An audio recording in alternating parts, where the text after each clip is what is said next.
July 24th, 1943. Somewhere outside Hamburg, deep inside a concrete bunker, Oberfunker Klaus Hartmann leaned toward his radar screen, a calm, circular glow he had stared at 1,000 nights before. Tonight, it betrayed him. Without warning, the clean, predictable sweep of the Würzburg radar dissolved into chaos. Dots multiplied like a living organism, first by dozens, then by hundreds, then by thousands. A solid wall of green light crawled across the glass, devouring the precise tracks his operators depended on. Hartmann froze.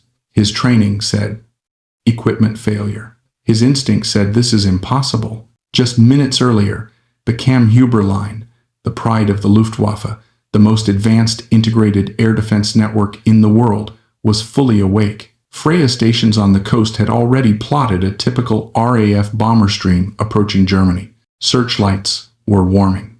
Night fighters were climbing to intercept. Everything was routine. And then, instantly, everything was not. Radius erupted. Controllers barked orders that contradicted each other. Night fighters demanded vectors that no one could give. Flak batteries shouted for targets that no radar could provide. A system built on precision had entered total blindness. Hartmann rebooted the console, hands trembling. The same impossible blizzard reappeared, thousands of phantom echoes creeping toward Hamburg like a silent tidal wave.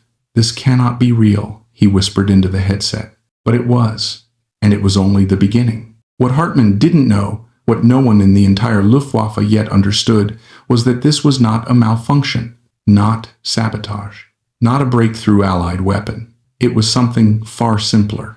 Something so simple, it had been dismissed, feared, banned, and forgotten. A weapon made of paper and aluminum, cut to a precise length. A weapon Germany had invented first, but refused to use. Tonight, falling silently from the bomb bays of 791 RAF aircraft, that weapon had returned home, and it was about to make the Reich blind. To understand what Klaus Hartmann saw on his radar that night, we have to go back 18 months, to a different room, a different set of minds, and a different kind of fear.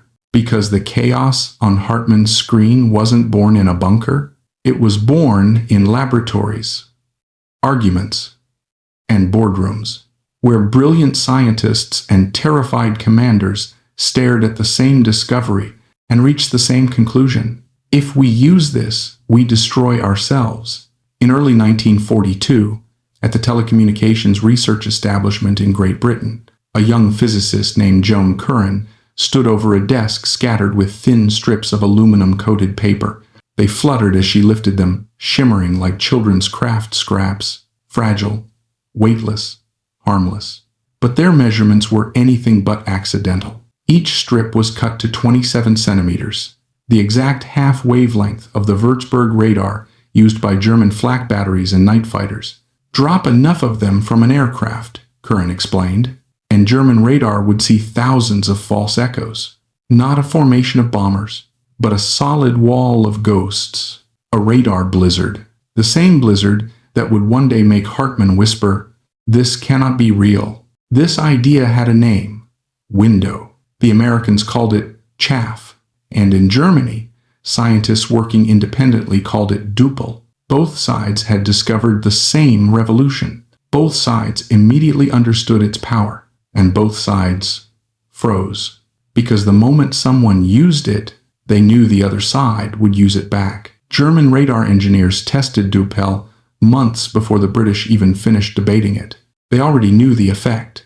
When a handful of aircraft dropped their foil strips during trials, entire radar screens went blind, exactly as they would over Hamburg later. Hermann Göring was personally shown the demonstration. He watched his billion Reichsmark defensive network collapse under a handful of falling paper. He didn't see a weapon. He saw retaliation. He imagined British bombers dropping Düppel over Berlin, Hamburg, Munich. Cities scorched during the Blitz, now left completely undefended. In seconds, Göring made one of the most consequential decisions of the war. He banned Düppel, not delayed it, not questioned it, banned it completely. All research locked away, All prototypes destroyed. Scientists ordered never to speak of it again. The Reich had invented a weapon powerful enough to blind its own defenses, and then chose blindness over risk. Across the Channel, British scientists were facing the same crisis of imagination. Window worked perfectly on paper. Curran's calculations were flawless. Small-scale tests confirmed everything. But using Window meant admitting a brutal reality. If the Germans copied it, chain home. Britain's early warning system, the very shield that saved Britain during the Blitz, could be crippled. No radar, no interception. Cities defenseless. The British High Command spiraled into the same fear. Sir Frederick Lindemann opposed using it. RAF Fighter Command opposed using it. Anti-Aircraft Command opposed using it. Home Secretary Herbert Morrison feared a second Blitz, far worse than the first. For 18 months, Britain had the weapon that could save its bombers and locked it away. Just like Germany, Window wasn't a weapon. It was a mutual suicide pact, a tool so terrifying that neither side dared to use it first. But wars don't care about fear. They obey mathematics. And by mid-1943, the numbers were grim. RF bomber losses. 5–6% per mission. Unsustainable survival rates for crews. The Kammhuber Line, intercepting up to 16% of attacking bombers. German night fighters growing more deadly every month. The Allies didn't need courage to use Window. They needed desperation. A choice between certain loss and possible catastrophe. In July 1943, desperation won. The order was signed. Window would be used over Hamburg, in quantities never tested, at a scale no radar operator on Earth had ever imagined. Men in London trembled at what Germany might do next.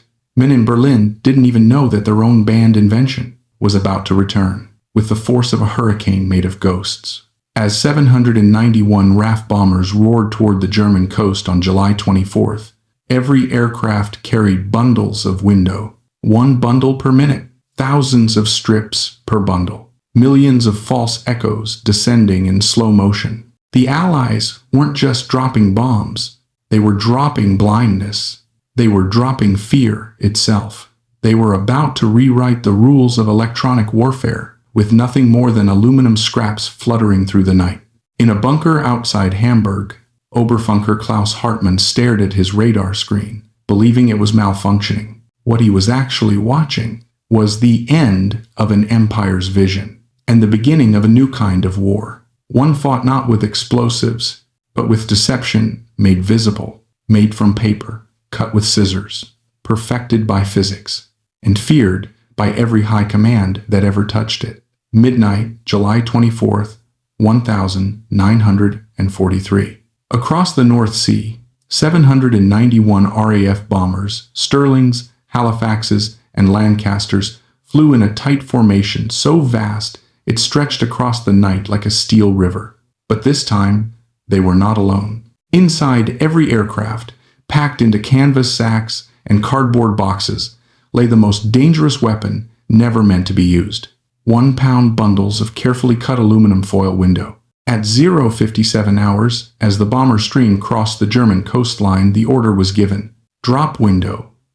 1 bundle every minute. A simple command, a quiet command, a command that detonated not with sound, but with silence.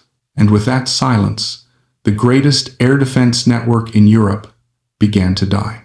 Midnight, July 24th, 1943. Across the North Sea, 791 RAF bombers, Stirlings, Halifaxes, and Lancasters flew in a tight formation so vast it stretched across the night like a steel river. But this time, they were not alone. Inside every aircraft, packed into canvas sacks and cardboard boxes, lay the most dangerous weapon never meant to be used. 1-pound bundles of carefully cut aluminum foil Window. At 0:57 hours, as the bomber stream crossed the German coastline, the order was given. Drop Window. 1 bundle every minute. A simple command, a quiet command, a command that detonated not with sound, but with silence. And with that silence, the the greatest air defense network in Europe began to die. The first bundles tumbled into the cold night air, breaking apart, scattering 27-centimeter strips in glittering clouds. They fluttered slowly, deliberately designed to fall at just the right speed to remain in radar view for as long as possible. To the naked eye, they were nothing. To German radar, they were an invasion. A single Lancaster dropping window created thousands of false echoes. 700 Lancasters created millions. The radar horizon lit up like a Christmas tree exploding in slow motion. From the bunker, Hartmann's screen transformed into a glowing, seething mass of green static. Not dots, not tracks. A wall, an electronic avalanche, swallowing every real aircraft inside it. His voice cracked as he reported in. Thousands of signals. Impossible to distinguish. It wasn't equipment failure. It wasn't sabotage. It was the first large-scale demonstration of what happens when physics becomes a weapon. General Joseph Kammhuber's masterpiece, the meticulously engineered defensive grid stretching across occupied Europe, was designed to be invulnerable. Interlocking zones. Radar plus searchlights plus anti-aircraft guns plus night fighters, a system that ate bombers alive. For 3 years, it had worked flawlessly. Now, in 5 minutes, it stopped working at all. Each radar station along the bomber path began reporting identical chaos. Screen saturated, echoes uncountable, system blind, cannot lock target, request instructions. Instructions never came. Because no one in the Luftwaffe knew what was happening, night fighters clawed through the sky, demanding vectors. Controllers shouted back blindly, turn to heading no. Wait, ignore that multiple standby. But there was nothing to stand by for. There were no targets, only paper. Bombers that should have been hunted relentlessly now flew unchallenged. Invisible inside a storm of ghosts. Below the bomber stream, Hamburg's vast network of searchlights powered up, slicing the sky in white arcs. But just like the radar operators, searchlight crews were chasing phantoms. The beams jerked wildly, sweeping across empty sky, illuminating nothing but drifting fragments of window. Flak commanders, usually guided by precise Würzburg radar data, were now operating blind. Their radar, built to place an 88mm shell within 30 meters at 20,000 feet, was useless, flooded with false targets that made no mathematical sense. Forced to revert to First World War tactics, they fired blind barrage patterns. Into the darkness, hoping, praying for a lucky hit. None came. The bombers moved through Hamburg's defenses like ghosts passing through walls. With radar neutralized, the bombers reached their target with terrifying precision. Markers dropped. Target indicators burned. And then, the city exploded in flame. The first wave dropped high explosives to tear open buildings and shatter water mains. The second wave dropped incendiaries, hundreds of thousands of them, into the ruptured heart of Hamburg. Without radar-guided flak or night fighters, there was nothing to stop the attack. The city burned uncontested. Temperatures reached Babeshashtu. Winds roared at 150 miles per hour. A firestorm. A phenomenon so violent it created its own weather. Entire neighborhoods were pulled into the inferno. This wasn't a bombing raid. It was a physics event. An entire metropolis torn open and consumed by heat. In the space of hours, over 42,000 civilians died, most from fire, some from smoke, others from the storm itself. Window didn't kill them, but it removed every defense that might have prevented their deaths. For the RAF, the numbers were staggering. 791 bombers dispatched. Doles lost. 1.5% loss rate, down from 5-6%, a 75% reduction in casualties. Over 2,000 tons of bombs dropped. For the Luftwaffe, the numbers were catastrophic. Interception rate dropped from 16% to 0%. Every Würzburg radar was blinded. Every Freya early warning radar was saturated. Every night fighter sent into the air returned empty-handed. The Kammhuber Line hadn't failed. It had been deleted. erased by something that cost less than a penny per strip. In Berlin, alarmed officers pored over radar logs and after-action reports. The conclusion hit them with the force of a hammer. This is Düppel. The British had deployed the very weapon Germany developed first. The weapon Göring banned. The weapon that could have saved Hamburg. The weapon that could have crippled British defenses a year earlier. The Reich was not only blind, it was blind because of a decision made by its own leadership. In one night, the Luftwaffe went from confident hunters to helpless observers, watching their own system disintegrate. The irony was brutal. Germany had been defeated by its own forbidden invention. As the surviving RAF crews crossed back over the North Sea, few understood the scale of what they had just done. They thought they had survived a raid. In reality, they had ended an era. The age of mechanical warfare, guns, armor, bombs, had just yielded to a new battlefield, the electromagnetic spectrum. A battlefield where the cheapest weapon could defeat the most expensive defense. A battlefield where visibility itself could be stolen. A battlefield Germany had never prepared for. And as window rained down over Hamburg, one simple truth became undeniable. The Reich wasn't outgunned. It was outsmarted. In Hamburg, radar screens had gone dark. But in Berlin, something far worse was about to happen. The truth was about to land on the desks of the men running the war. For one night, the Kammhuber Line had simply disappeared. But the collapse of a defensive network wasn't just a tactical problem. It was a political earthquake, a silent explosion that tore through the highest levels of the Reich. The reports arrived within hours, clipped, confused, terrified. Würzburg set saturated at all frequencies. Freya reports thousands of targets, system unusable. Night fighters unable to acquire even one bomber. Operators declare complete blind state. A billion Reichsmark defense system hadn't been defeated.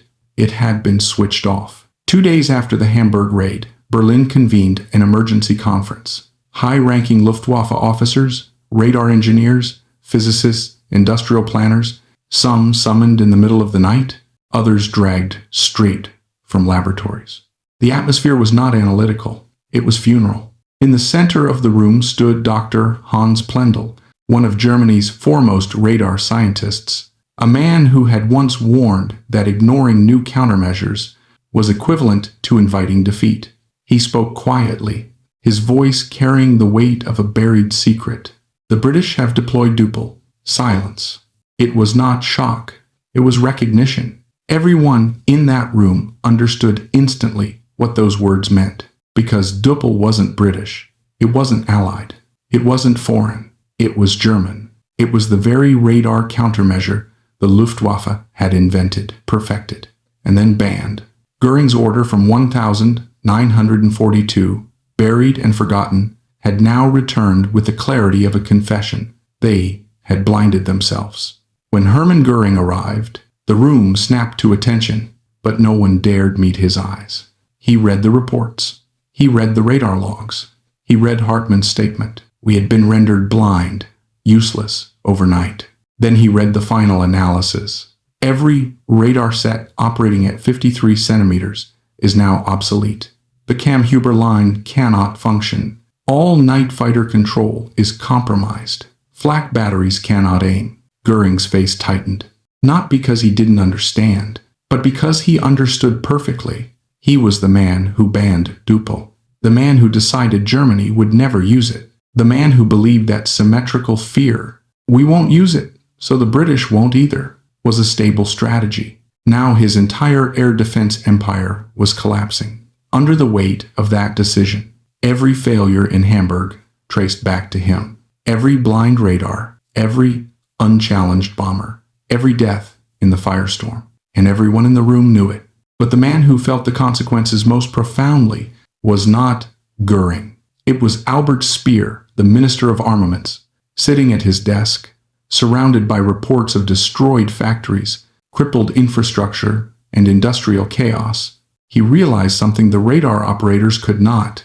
Window wasn't just a tactical breakthrough. It was an industrial death sentence.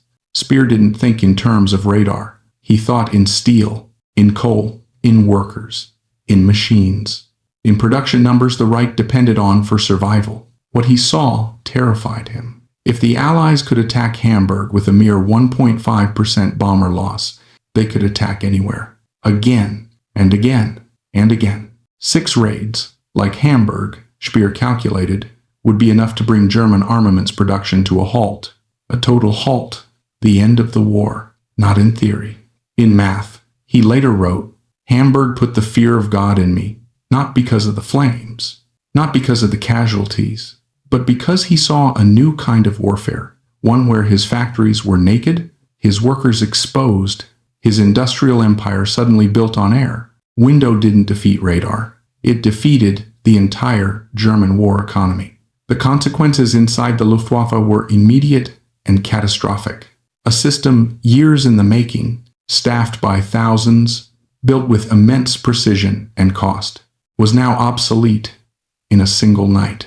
A line of steel and electronics, erased by a handful of falling paper. Pilots who once relied on exact radar vectors were now sent into the sky with no guidance, ordered to find the bombers visually by using searchlights and the burning city as illumination. It was a return to 1918 tactics, chaotic, desperate, and suicidal. Without radar, the physics that made 88mm flak deadly simply vanished.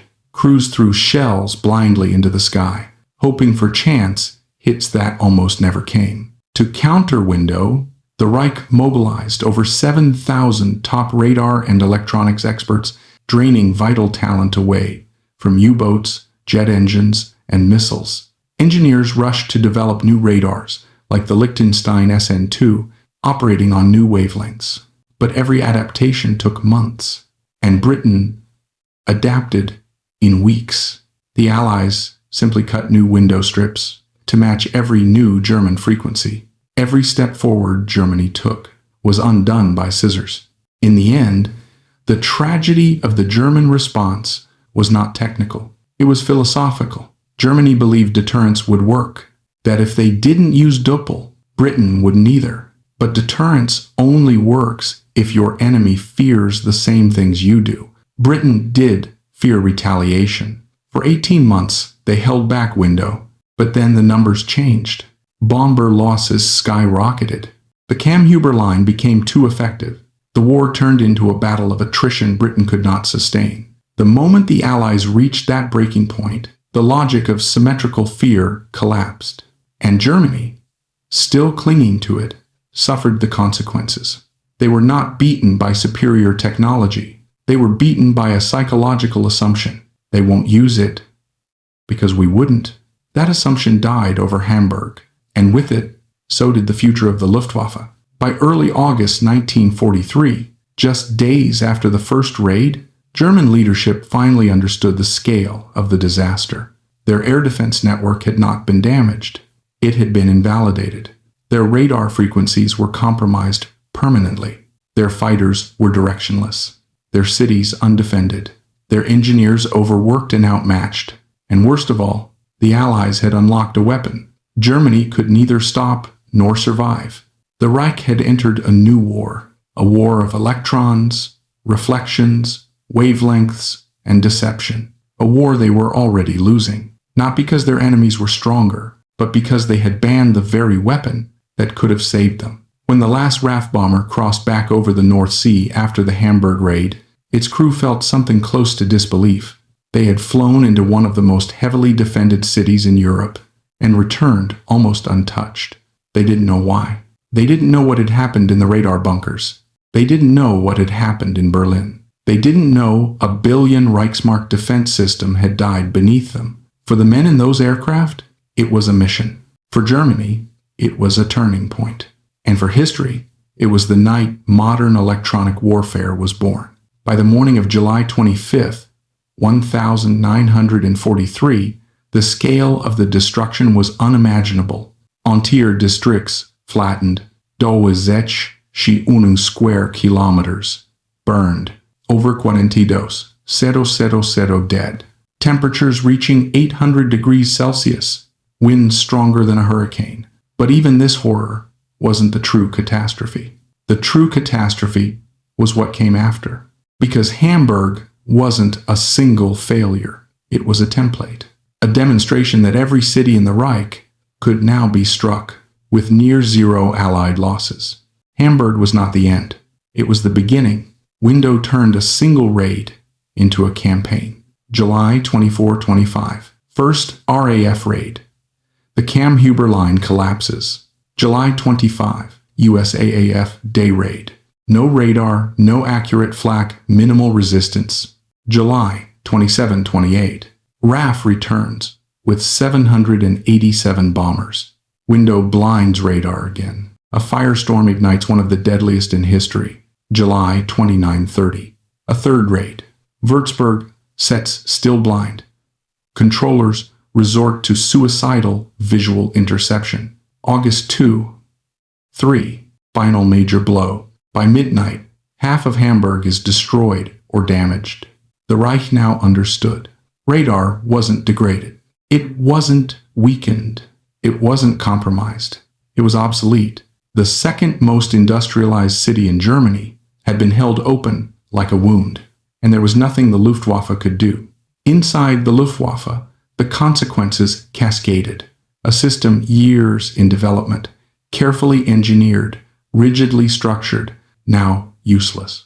Germany's defensive strategy became improvised chaos. Wild sow. Single-engine fighters diving into burning cities, hunting visually. Zame sow.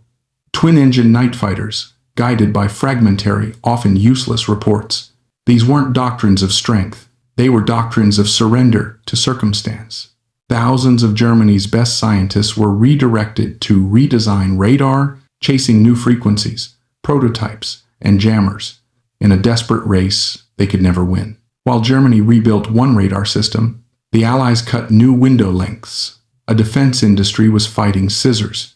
Window destroyed more than radar. It destroyed fear. For 18 months, the RAF had hesitated to use it, terrified of German retaliation. After Hamburg, that fear evaporated overnight. Window was now mandatory on every major raid. And when added to the new Carpet AN, APS-2, active jammers, it created a double-blind environment.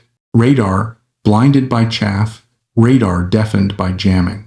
By late 1944, over 14, zero jammers produced. RAF and USAAF raids protected by multi-layered ECM, flak effectiveness down 75%. Bomber losses down to less than 1% per raid. Window didn't simply protect aircraft. It enabled a 24-hour cycle of destruction. USAAF by day, RAF by night, cities burning in shifts. Germany was no longer defending its airspace. It was drowning in it. Albert Speer's fear was not theoretical. It was mathematical. He calculated that 6 Hamburg-scale raids could shut down German armaments production entirely. And the Allies didn't have 6 raids planned. They had 60. Window did not just blind radars. It blinded the entire industrial heart of the Reich. U-boat pens, steel mills, synthetic fuel plants, Ruhr Valley factories, ball-bearing production lines, transportation networks, each one now vulnerable, each one now a target, each one now undefendable. A war Germany thought it was fighting with tanks and planes had become a war of electrons, and electrons were choosing sides.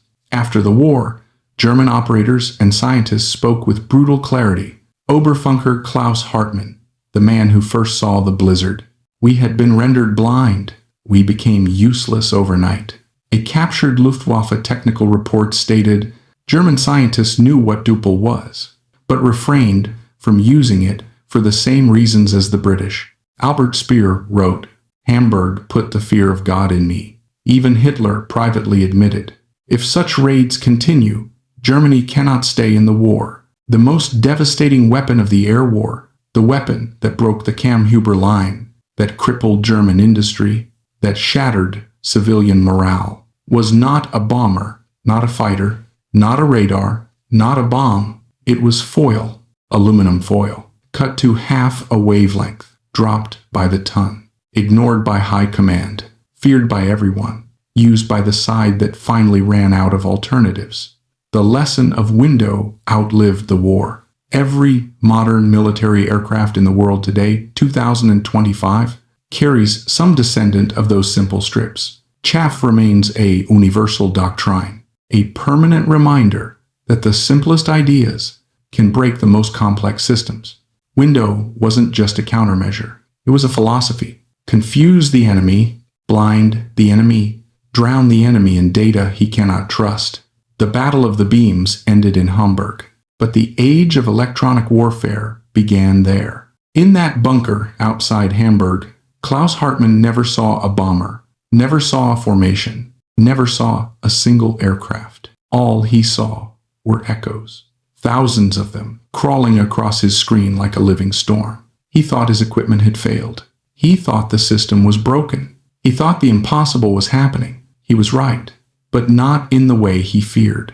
His radar wasn't failing. His empire was. A nation built on steel and discipline was defeated by deception made of paper. A superpower armed with the most advanced radars in the world was blinded by a weapon it had invented and then forbidden. Window didn't change the war. It revealed the truth.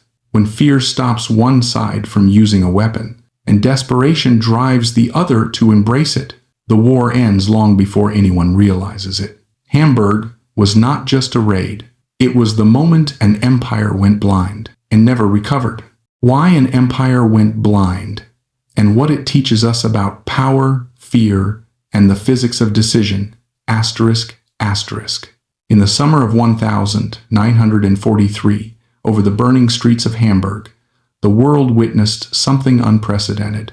An empire brought to its knees, not by superior firepower, not by overwhelming numbers, not by industrial might, but by a handful of aluminum strips drifting silently through the night. It is easy, decades later, to view the story of Window as a technical anecdote, a clever trick, a scientific breakthrough, a moment when physics outsmarted steel. But that is not the real story. The real story is about fear, about hesitation, about the catastrophic cost of assuming an enemy thinks like you do, about how simple ideas ignored, dismissed, or forbidden can change the destiny of nations. And more than anything, it is a story about blindness. Not the blindness of radar screens turning to static, but the blindness of leaders who convinced themselves that certain dangers did not exist because they themselves were afraid to face them. Window was not born on the night of July 24th, 1943. Nor was it born in the bomber bays where RAF aircrew tossed bundles into the darkness. Its true birthplace was in the corridors of power, both in Berlin and in London, where men looked at a simple concept and saw not a weapon, not a tool, not an opportunity, but a mirror reflecting their own fear back at them. For 18 months, that fear froze both sides in place. The British made Window. The Germans made Düppel. Both sides tested it. Both sides proved it worked. And both sides refused to use it. Why? Because both sides believed the same thing. If we use this, the enemy will use it against us. It is a perfectly logical thought.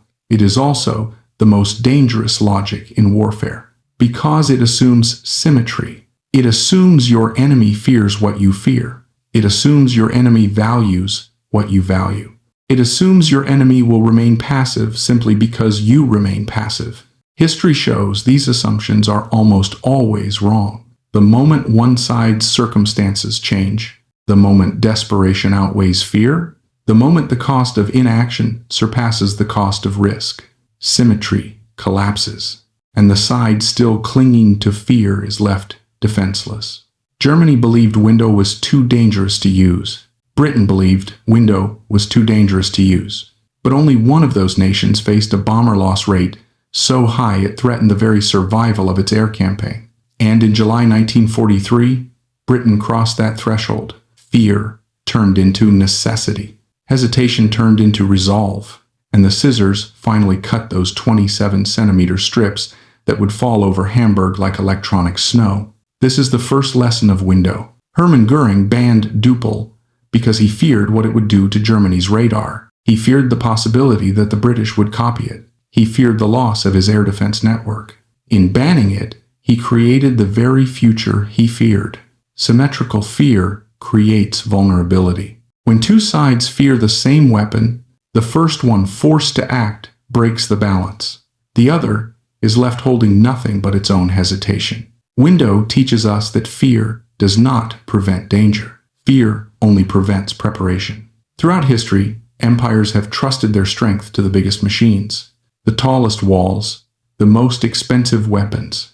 Yet they are most often undone by the smallest innovations. Paper, code, misinformation, a spark, a microbe, a hinge. The Kammhuber Line was a marvel of engineering. Thousands of radars, searchlights, night fighters, coordination grids, communications nets. It represented industrial might, technological sophistication, and organizational brilliance. Window was aluminum foil. One cost billions. One cost pennies. The billions lost to the pennies. The greatest vulnerability of any complex system is the simple idea no one takes seriously, especially if that idea is ignored, not because it is flawed, but because it is frightening. Germany's air defense functioned beautifully. As long as bombers behaved the way they expected, as long as radar behaved the way they expected, as long as the enemy fought the way they expected. But war rewards the unexpected. The Kammhuber Line collapsed, not because it was weak, but because it had no flexibility, no redundancy, no capacity to interpret deception. When faced with a situation outside its assumptions, the system did not degrade. It disintegrated. This is true beyond warfare. Corporations collapse from ignored market disruptions. Governments fall from unanticipated crises. Relationships fail under unspoken assumptions. Individuals suffer when they cling to outdated beliefs. Rigidity creates fragility. Window did not merely blind radar. It blinded a system incapable of imagining that its foundational logic could be wrong. When Hermann Göring banned Düppel, he did not destroy Germany's radar network. He destroyed Germany's ability to survive the moment the enemy used it. He made a decision that seemed safe, reasonable, protective, but errors in strategy are rarely loud. They do not announce themselves at the moment they are made. They reveal themselves later. In moments of collapse, in screams over radio channels, in radar screens glowing with impossible data, in cities burning without resistance. Germany did not lose Hamburg in 1943. It lost Hamburg in 1942, the moment Düppel was locked away. Window teaches us that decisions do not disappear after you make them. They wait. They accumulate consequences. They reveal themselves when you can no longer afford their price. Both Britain and Germany invented Chaff. Both sides proved it worked. Both sides shelved it. Innovation requires intelligence. Deployment requires courage. Britain eventually found that courage, not because its leaders were braver, but because the statistics forced bravery upon them. When bomber survival rates dropped to catastrophic levels, the fear of Window was replaced by the fear of losing the war. This is a profound truth. People, organizations, and nations rarely change until the cost of not changing becomes unbearable. Window teaches us that technological breakthroughs matter less than the willingness to use them, and fear is the greatest enemy of that willingness. Germany assumed Britain would never use Window because the consequences were symmetrical, but symmetry exists only in theory. Britain feared retaliation until the bomber offensive was on the verge of collapse. Britain feared exposing its own cities until losing the war became a greater threat. Britain feared the consequences until desperation erased those fears.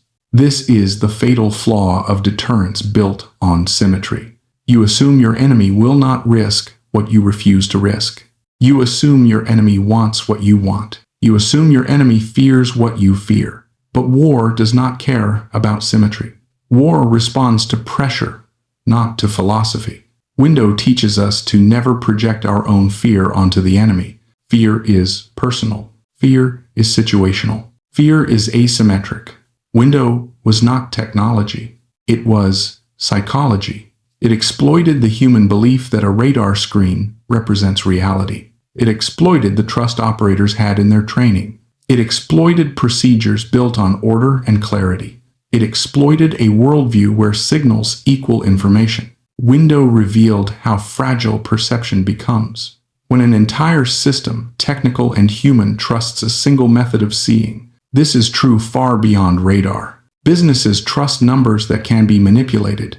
Democracies trust news that can be fabricated. People trust narratives that can be twisted. Vision is only as strong as the assumptions behind it. Window teaches us that deception, when applied with precision, can make even the clearest truth vanish behind a cloud of noise. The story of Window is the story of a technological war, decided by something that barely qualifies as technology. Complexity is slow. Complexity requires coordination, training, manufacturing, planning. Complexity breaks in many places. Simplicity moves quickly. Simplicity adapts. Simplicity survives. Window did not just defeat the Kammhuber Line, it exposed its fundamental flaw. The more advanced a system becomes, the more catastrophic its failure when its foundation is compromised. This is true in engineering, in politics, in economics, in personal life. Window teaches us that simple tools, when properly timed and aimed, can collapse entire empires built on the illusion of unbreakable structure. Germany did not lose because it lacked intelligence. Its scientists knew what Düppel was. Its engineers understood the threat. Its analysts warned of countermeasures. But the decision to ban Düppel created a delay that could never be recovered. When Window arrived, Germany's countermeasures were months behind. Its radar upgrades were half complete. Its doctrines were outdated. Its assumptions were fossilized. In war, the difference between readiness and collapse is often measured in months, sometimes weeks. The 18 months Window sat on a shelf where the 18 months Germany never got back. Window teaches us that time lost to fear is time donated to the enemy. No German radar operator was incompetent. No engineer was ignorant. No night fighter pilot lacked courage. Germany did not lose because it lacked strength. It lost because it lacked imagination. It assumed that yesterday's success guaranteed tomorrow's survival. It trusted stability in a world shaped by constant change. It believed the enemy would think the same way it did. Britain, by contrast, embraced disruption, not willingly, but necessarily. Not eagerly, but urgently. And urgency is often the birthplace of progress. Window was not a triumph of engineering over engineering. It was a triumph of adaptation over rigidity, of creativity over tradition, of simplicity over complexity. And so, in the darkness above Hamburg, an empire built on steel was defeated by a weapon built on fear. Fear finally overcome. When systems blind themselves, even light cannot save them. Asterisk, asterisk. In the bunker outside Hamburg, as radar screens turned into chaos, Hartmann reported the only truth he could understand. This cannot be real. But it was real. He was not watching equipment failure. He was watching the logical conclusion of decisions made far away. Long before he ever sat down at his console, he was watching a nation go blind from a wound inflicted by its own leadership. He was watching the moment when an empire built on certainty collapsed under uncertainty. He was watching history turn because one side feared change and the other side embraced it. Window teaches us the simplest, harshest truth. The deadliest weapon in any war is the idea you were too afraid to use and the assumption that your enemy feared it as much as you did. That night, over Hamburg, a few pounds of aluminum took away Germany's vision, but fear had taken it long before. And in that sense, the Reich did not go blind when Window fell. It went blind when it decided not to see. Why nations fail, why people ignore warnings, and why the smallest ideas change everything. Asterisk, asterisk. The story of Window does not end in Hamburg. It echoes across decades of military doctrine, political decision-making, and human behavior. Because Window is more than a countermeasure. It is a metaphor, a lens through which we can examine every system that claims to be unbreakable, every leader who thinks he can control uncertainty, every technological marvel that forgets the fragility of its foundation. The Reich believed radar had made it invincible. It invested years of scientific labor, billions of Reichsmarks, and thousands of specialists to build a network that saw everything. But it failed to consider the simplest question. What happens when someone teaches your eyes to lie? That is the danger of any system built on visibility. Once that visibility is compromised, the entire structure, information, reaction, command collapses with it. And so, perhaps the most haunting lesson of Window is this: a system that cannot doubt itself is a system waiting to be destroyed. Let us continue the deeper lessons, the ones nations still struggle to learn. Before Window was ever dropped, Germany's radar scientists knew their frequencies could be spoofed. They knew a half-wavelength reflector would blind Würzburg. They knew Düppel worked because they built it. But knowledge means nothing if it is not allowed to challenge assumptions. The scientists imagined the threat, but their leadership refused to imagine using the solution. This is how catastrophes form. Engineers warn of a flaw. Analysts warn of a vulnerability. Strategists warn of the unthinkable. Leaders dismiss it as impossible. Then, one night, radar screens turn to static, and the unthinkable becomes reality. The history of warfare and of civilization is littered with such moments.